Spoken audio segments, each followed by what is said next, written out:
الرحیم۔ میرے بھائیو، رمضان کے آخری عشرہ آ گیا ہے۔ اللہ تعالیٰ فرماتے ہیں خیر من الف شہر، لیلۃ القدر خیر من الف شہر۔ لیلۃ القدر جو ہے وہ بہتر ہے 1000 مہینوں سے۔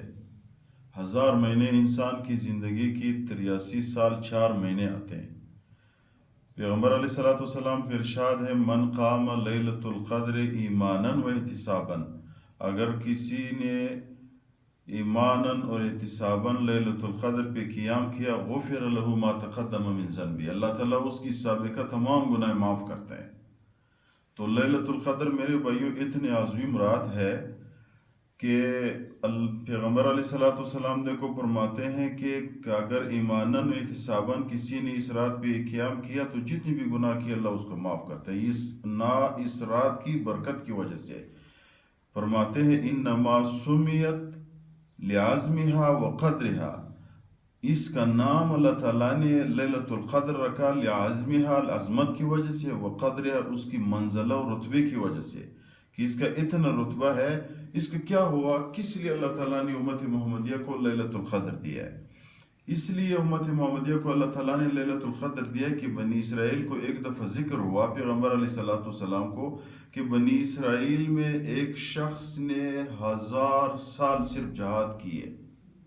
تو پیغمبر علیہ السلام پریشان ہوا، یار بنی اسرائیل میں ایک شخص نے 1000 سال جہاد کیے، میری امت کی 63 سال عمر ہے، نبی کی عمر امتی کی عمر ہوتا ہے 63 سال سے لے کر کم از کم زیادہ سے زیادہ 100 سال ہو جاتے ہیں، 110 ہو جاتے ہیں۔ تو اس نے صرف 1000 سال جہاد کی ہے، نمازیں کتنی پڑھی ہے اور عبادتیں کتنی کی، روزے کتنے رکھی ہوں گی، تو میری امت تو کم ہو جائیں گے۔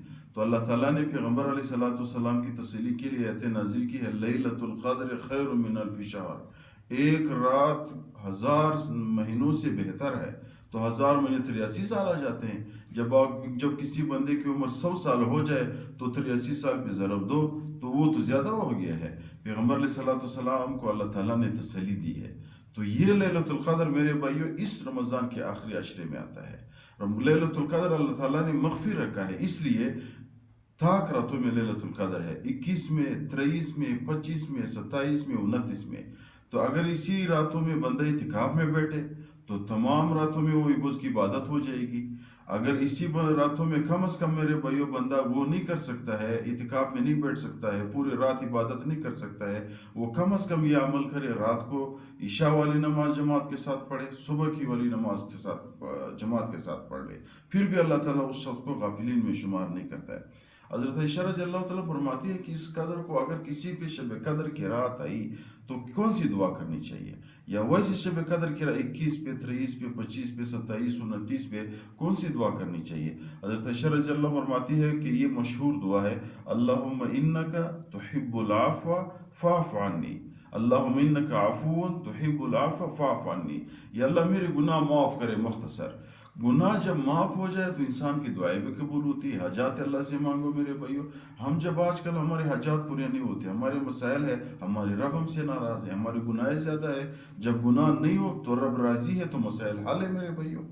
پھر آخری یہ شب قدر کی رات پہ کیا ہوتا ہے کہ انسان کی گناہ معاف ہو جاتی ہے، شب قدر کی رات پہ انسان کی دعائیں قبول ہو جاتی ہے، انسان کے حاجات پورے ہوتے ہیں، کس وجہ سے؟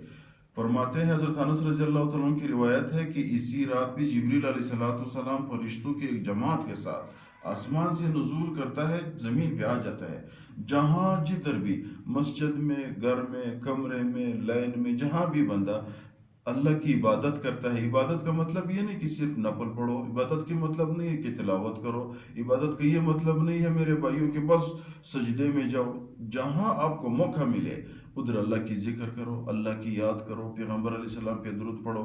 تو جب پیغمبر علیہ السلام حضرت انس رضی اللہ عنہ نے روایت نقل کی ہے، جبریل علیہ السلام آ جاتا ہے، جہاں بھی بندہ عبادت کرتا ہے جبریل علیہ السلام کے فرشتے اس کی عبادت میں ساتھ شریک ہوتے ہیں، اس کی دعاؤں پہ آمین کرتے ہیں، ان کے لیے مغفرت کی دعائیں دیتے ہیں۔ تو اس وجہ سے اس رات کی بہت زیادہ برکت ہے۔ دعا ہے میرے بھائیوں کہ اللہ تعالیٰ سب کو اس رات پہ عبادت کرنے کی توفیق عطا فرمائے۔